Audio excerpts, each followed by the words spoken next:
Is ordering your stock from China, Turkey and Dubai stressing you so much? Is it taking you months and months for you to get your stock? Just 1, 2, 3 and trade like a boss you are. 1. Talk to Iran Global Logistics on 0740 152 331. 2. Let us know whether it's sourcing or sending money to a supplier that you would want. 3. Enjoy our unmatched customer service. Trade like a boss with Ryan Global Logistics. Find us at Nabugabo Street, BBC Building, room N412. Call us on +256 740 152 331 or +86 180 723 935 15 or +86 132 502 15685. Or visit our website on www.rangloballogistics.biz. Rand Global Air Express Cargo. We move anything, anywhere. Join us on the 7th Pan-African Pyramid Global Awards 2024 and 10th Anniversary Bonfire Dinner. Recognizing and awarding Pan-Africanists who selflessly fought and defended the rights and freedoms of the black race globally. On 31st August 2024 at Fairway Hotel from 3 p.m. Dress code, strictly traditional or African wear. Theme, Pan-Africanism plus environmentalism equals to humanism. Book your dinner card now.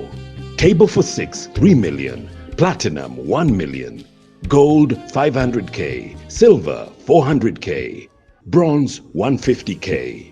Come, let's rekindle our roots. Call 0757 342 317 or 0782 342 317 to book your ticket now. Africa, don't agonize, organize. Powered by Fairway Hotel, NBS TV, Radio 4, The Spy Uganda, Detective UG.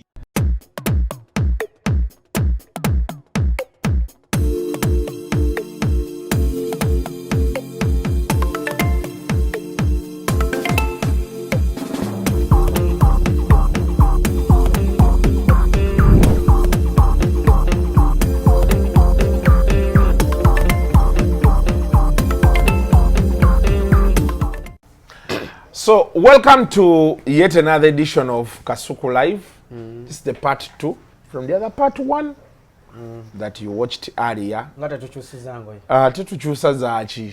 Twatemye butemye okuveeri twakutudde bukutuzi. Let's just dive into it. So, what did you not like about what Chairman No, like I said, Kanderea is my good friend. Yes. We are personal, but bino tugenda twagala gunjula gwanga. Okay. Kasuku. Tukenda twanikira omanyize sagala nnyo I'm not micro, I'm macro in my arguments. I always want to look at the broader argument of something. Do we differentiate between culture and tradition? Don't those two move hand in hand? Kindly, but scholarly, in terms of scholarly, they are different. Tradition, they are a set of beliefs, ways of doing things within a particular group or society. Mu busoge wange jenva ba omukazi yayanjula yayanjula omusajja ne wano Buganda bwe kiri atwala omuganda n'omusoga tetulina njawulo in tradition fenna tulina gye tweddira fenna tutambula ebulombolomba bwe bumu so omukyala yayanjula that is the tradition. Culture, it's the broader perspective of things, beliefs, same things you eat. But culture is subject to change. Echuka nenchuka chuka. What is right ennono n'obuwangwa? So I could think ennono simanyi nnyo Luganda, but I think ennono could be the culture. Those things that change. Ennono yaffe wano. Kusobera ennono yo makago. Obuwangwa bwaffe.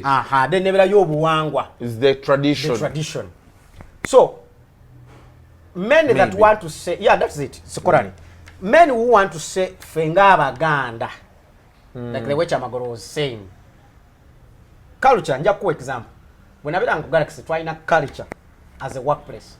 Ku birthday nga tukunaza na amasi. Yes. But we had people who would bribe us kati nga director of Bobby Kemigisha ye Bobby Businji Kemigisha is the late pious ye nga kyakola cause yali atya nnyo munaza atejuka abana abakuba amazi baleeta olupipe ne bakola kyamatu osomalina ku gabbi 3 nga tobulira so nga yakwata admin namugamba go around and ask everyone what they are going to drink buli omu okimugulira times 3 n'agula enkoko biki so the tradition which I've said that one is not negotiable stands kwe mukyalo okuba nti yayanjula stays there. The tradition is the birthday, we still celebrate it. Yeah. Tuleta cake. But how it's celebrated, which is the culture, changes. So mumaka gange omukyalo wange yantegeka engoye z'ennyambala emmere gyendya, that is the tradition.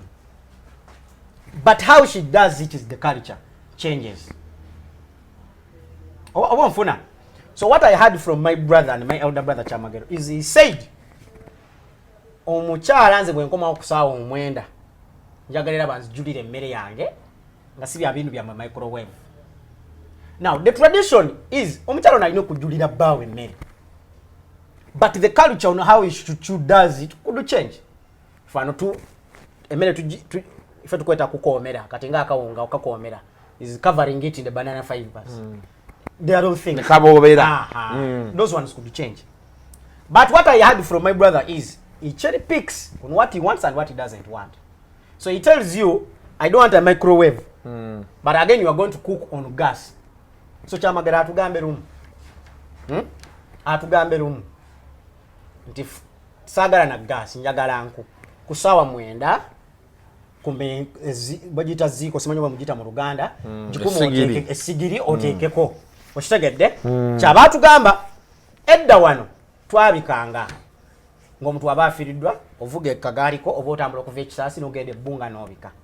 Bwe tuzenga culture zikyuka and ways of doing things, especially with innovation, tukuba essimu. So omuntu ahidinga behind the culture n'agamba nti era yagamba nti culture ffe ng'Abaganda. Naye nkugamba kulayira bwe tugenda n'owakatikkiro kati wa Buganda suubira nti afumbisa nku. No, I think what most people didn't understand was this. From my discussions with him, for him he was saying he does not eat microwaved food. Before you move the other side. Nabi wulidde abasajja abo abamu kyemugamba nti why the cherry pick is bad. Kasuku nze wake wange nja kugamba nti kintu kyesitanagula mu electronics era ngenda kigula within this month yeva kimukirina ebisigadde obirina mbirina. Mukyala wange okugambye tradition ye yakunteekateeka. Akwata engoye n'aziteeka mu kyuma ziba dakiika 15 n'ekirwinzinga. Quick plus rinse. N'enteeka dakiika 15 nga lukaze n'endwambala n'engenda. Ye kyayagala nti emmere ya microwave kati bazikyusa by the way. Maybe engeri gy'atagirina kati kamuyambeko. Microwave right now ebanga oven ikola buli kimu. Zikola buli kimu. Zero stinga. Yes, kati yake natugambe nti n'essimu tagyetaaga. Bwe bamwagala omufuna bamunoonyeze ku saati. Kuba simu ereeta cancer.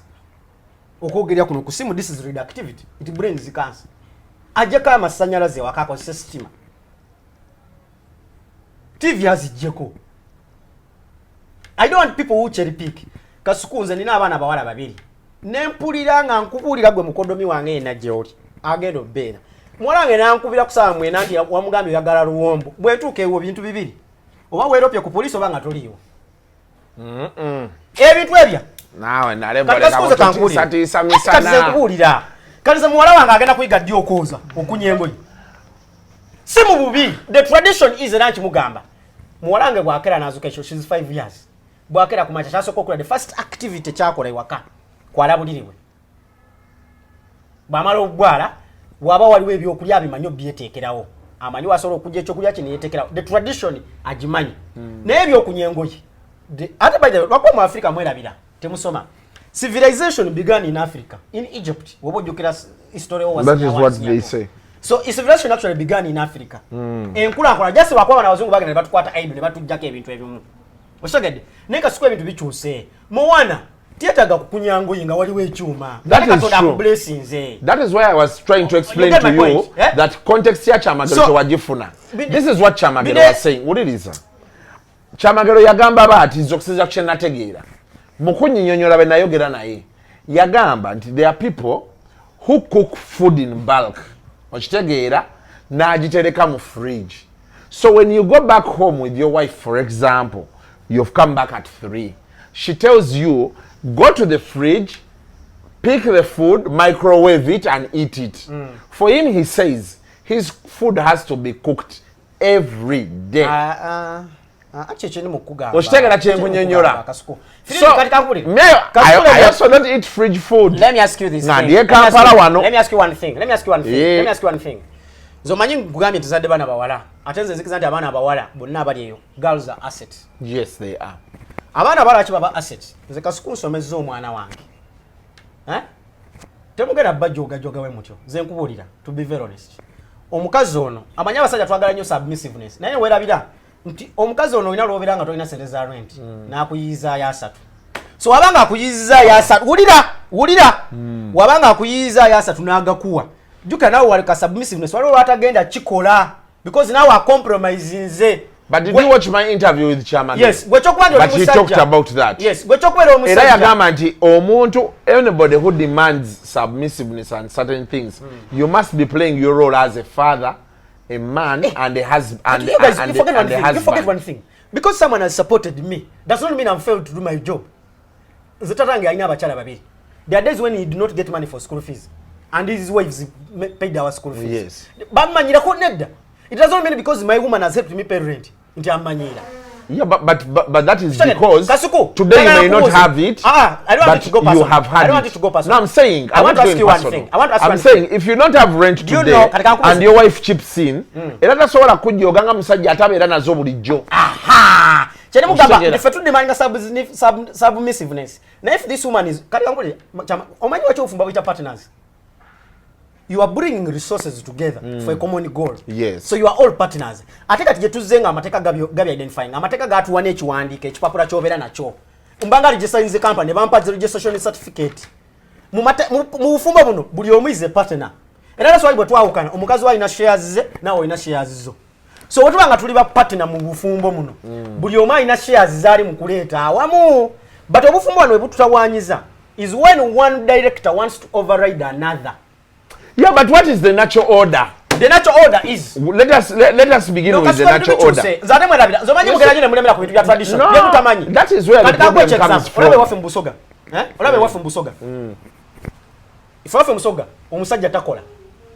Akeera n'atuula, omukyala n'abaana ne bagenda ne balima. Ne bakomawo ku 8. N'ababulya be balina okukola. Ngeri gye balina obubifumbiramu. Kasuku, that is the tradition in where I come from. Is it a good tradition? Is it bad? Waliwo abantu abakola genital mutilation okusala abakazi. Yeah, but you need to ask yourself. Is that tradition good? It's bad. You know why it's bad? It reduces the sexual libido of a woman. Yeah, so we need to understand. But we need to go back and ask. For example, in the Katini, why did they opt to mutilate the woman? They were ignorant. Let me tell you. Mu tradition ojukira mirundi kye yatumulira lwaki they mutilated batunyonnyola nti kali akantu ke basala ke kalalula omukazi omusajja yavanga eri ewaabwe. But these are facts. Facts. That a man left his home, it reduces, went to work, yes, akolerera family. Ate omukazi gwalese eno n'afuna sexual desire. N'awunga n'agaba ebyalo by'omusajja yagenza obbakolerera. Balo ne bagandi solution erichi akaleetedde alutukajjeko. Okay, true. Now, why do you say those people are ignorant? Yes, you know why? Because they were finding solutions to their problems. Allow me to explain to you.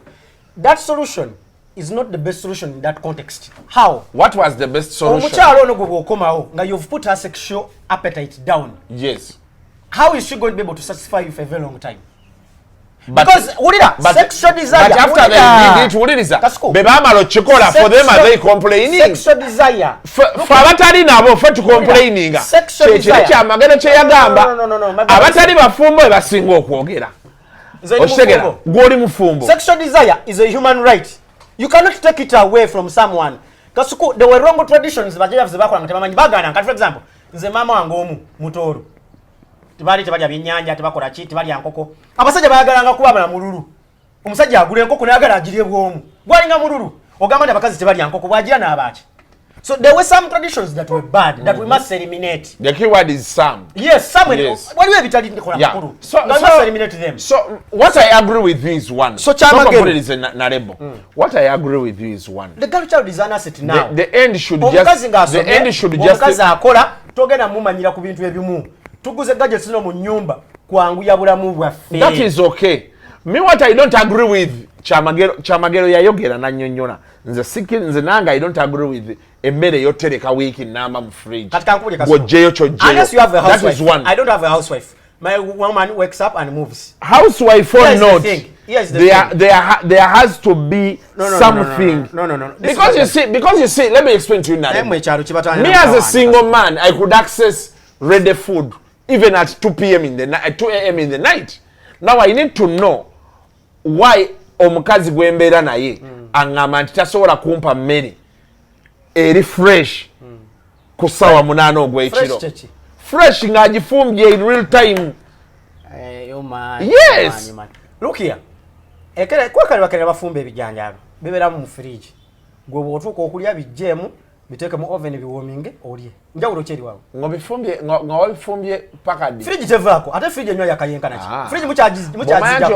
Fridge tevaako. But you see nze ebintu bye tukayanira sitegera lwaki mmwe mubikayanira. Nze nakula ndaba abantu babikola. Emmere bagifumba ne bagiteekako wali neeboobera.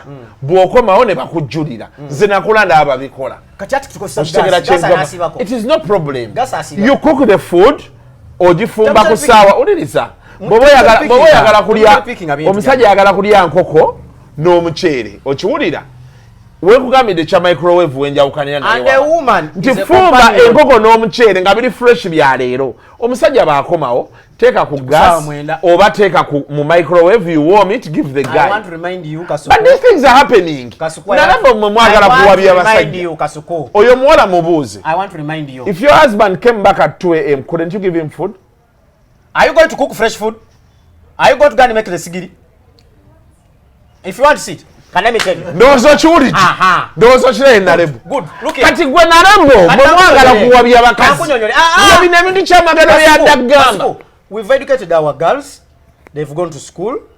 I'm not going to get my daughter. Ndimo chikonyolera. Kusabwala mukono wangenda in the future. Omwala ngena nkubira simu kusaba mwenda. Okiwudde nti okukwata engoyo zisa mu washing machine kibi. Boyagala akunya. Ngoyagala mubonereza. No, definitely no. Ngenda kujja muje. Naye kugambe wetuke wo bintu bibiri. Either way we're ku police banga toli mama. Because I'm going to handle you as a man. Like you have said, there are things subject. Ateka suku. Nkugambe abana abalabe naku zino. They are assets. Akola na okola. I know. Find a middle ground and work with that middle ground. Yes. Wabanga omukazi akaya na supportinga. Muleke mumanyira. Kati nakusuka nkubuzeko. And Manuela Mulondo. Ne Brian Mulondo. Ezo statements kyamagozi yakoze. Brian asozi kola ku Manuela. Yeah, but Simanyi, you know why he can't do it? Because you know why he can't do it? Because Manuela Mulondo is an asset. Is a woman who, yes, is an asset. Is a woman whose work I've seen. Yeah, but that's why Brian will be concerned to make such arguments. Do you want to say that she's not submissive to the husband? What is submission? What you guys? What do you mean submission?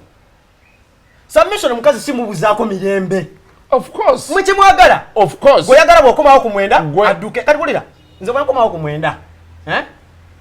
Omuntu atuyambako wakajja nanzigulirawo. Mukyalo wange tateekeddwa kuzuukuka. Kulaga show submission. Adam. Eva yatonderwa Adam as a companion, not as a slave. Mwiche mwagala oteekawo is slavery. No, that I think for me, I think. And I think we need to have this discussion. Because you see, for a marriage, a man and a woman, everybody has roles. Yes. What they are supposed to do. Yes. So for me, I think if it's the role of the woman. Okay, so what is the role of your woman at home? To make. What is the role of your woman at home? To take care of that home, to run my home. And what is your role? To lead the home. Absolutely. Yes. So when but are there times are there times when you don't take lead and she takes the lead?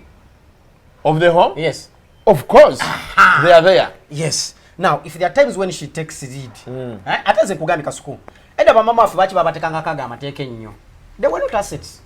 tasomye wapifo taina chamanyi aliawo yeah but obwali busiru bwabo basajja biseera ebyo lwaki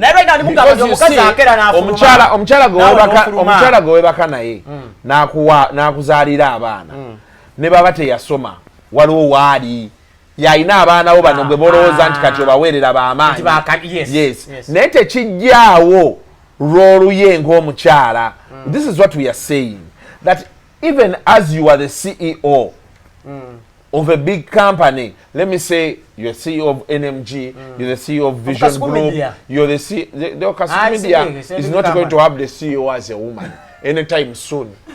Because the person waiting to inherit it is a man. Yes, please.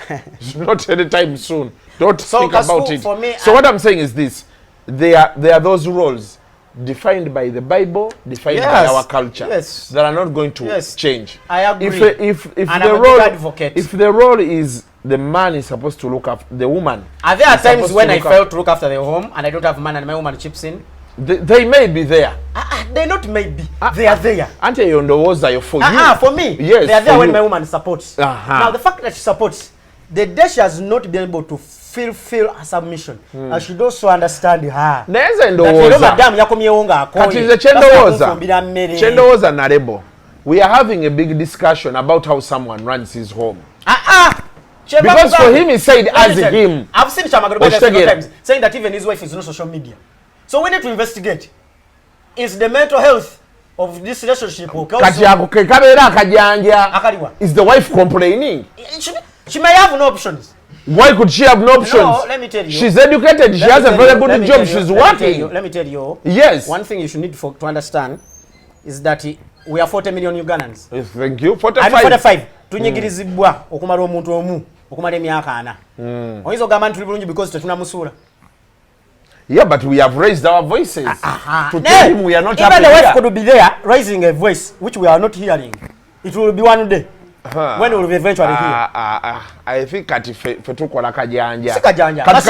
Katulinde that day. I'm a very traditional man in my home. I'm a very traditional man. Nze Kasuku nkugamba ne wano. Wagamba nti abaana bo boogera Lusoga. Tebogera Luzungu waka. Kati omanyi nti waliwo asobola okwambala olw'ekyo.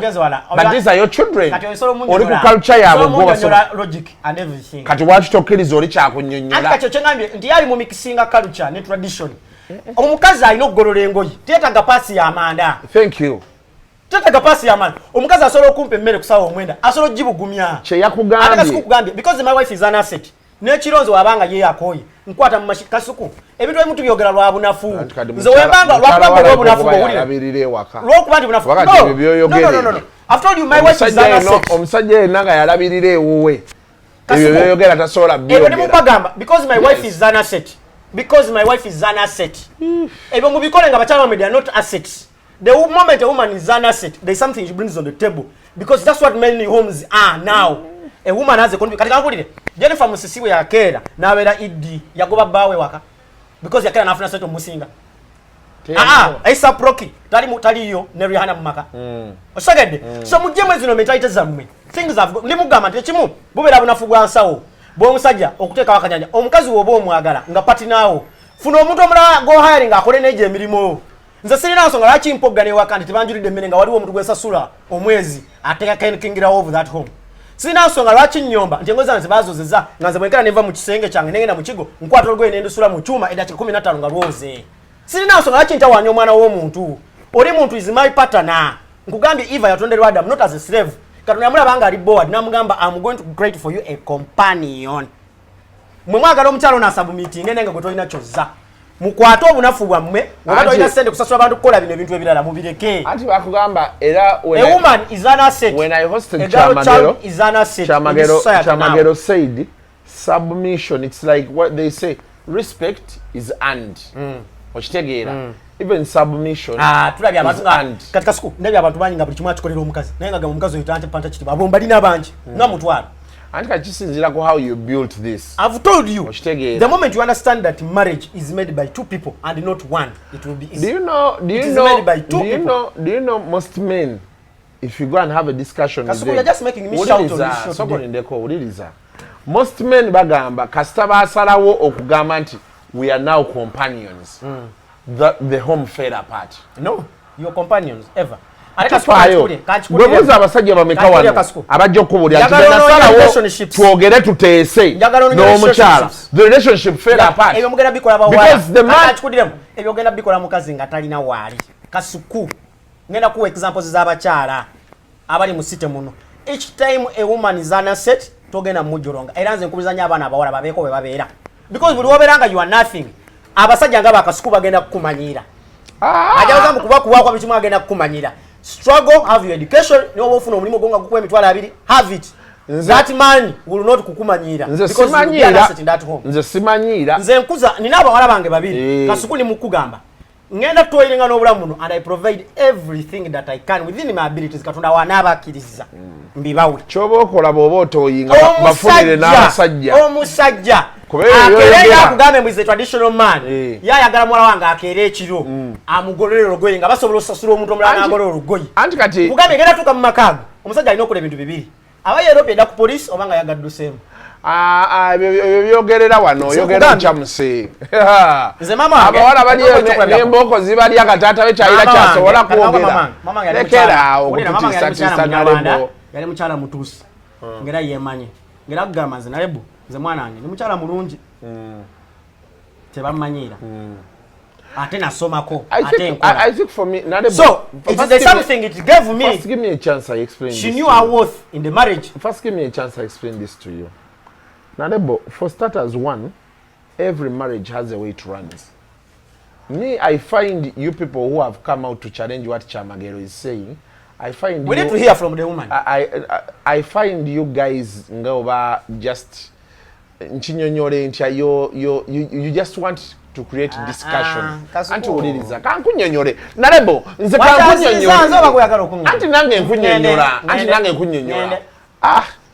Leka kuntiisa tiisa ate bye byantu bye nkugamba eno channel twenda kufabirozo omusajja kuyagala gwa babitu anti nze nku ate sikenda kuleko wewe birowoozo byo this topic we are talking about ekwata kufe basajja so it's producer saagala muntu awabi abafumbo buli marriage eyina engeri gye bagirunning but there are standards. People talk about things and they agree. Today Kyamagero may want food at 3 p.m. nga tevudde mu microwave nenga ate asobola okwoza ebintu ate nze sisobola kukwata ku kintu nze tange wakasina kyenkola nze n'amagi simanyi gafu kyenkunyonyola naye olaba nti nina obunafu obwo so olisagala mufuula muddu nafuna abikola kati ekyo kikyo I have an interview with Brian Mulondo gye tukoze KFM n'anyonyola n'agamba nti bo tebalina mukozi waabwe naye emmere bagifumba omulundi gumu ku Sunday and they want meat. I want you to understand that is his home. That's why I want you to understand. So another person is going to come up and tell Mulondo naye Mulondo nga lwaki mukyala wokkiriza kufumba that is him. The same way Kyamagero told you yet ayagala eri arrangement ya mmere kujja nti bagifumbye omulundi gumu ebeerewo yakunnyonnyola nti nze njagala bw'oba wagifumbye emisana bwe nkomawo gibugumye naye ng'eri fresh. That was his argument. Let me you people stuck with the microwave. I don't know why. Let me explain to you, my brother. Marriage, okunonya sente and all those things. The people don't have a formula. Because teji basomesa kufuna sente, teji basomesa bufumbo. But everything mu bulamu kye tukola tulina kye bayita guidelines. For example, bufumbo butambulira communication.